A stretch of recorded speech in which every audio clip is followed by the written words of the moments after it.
Isinusulong ng Pilipinas na palakasin pa ang kooperasyon sa karapatang pantao sa Association of Southeast Asian Nation o ASEAN.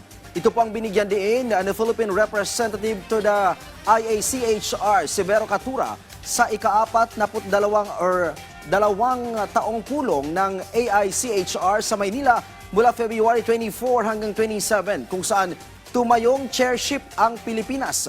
Malugod din po niyang ipinakilala ang Timor-Leste bilang bagong miyembro ng AICHR. Ayon kay Catura, ang paglahok ng Timor-Leste bilang bagong miyembro ay malaking tulong na pagbabago ng karapatang pantao sa rehiyon. Tinalakay at napagkasunduan sa pulong ang ligtas, malinis, malusog at ang responsabling paggamit ng natural resources ng bawat bansa. Nagpalitan din sila ng mga impormasyon hinggil sa pinakabagong usapin ng karapatang pantao sa kanilang bansa.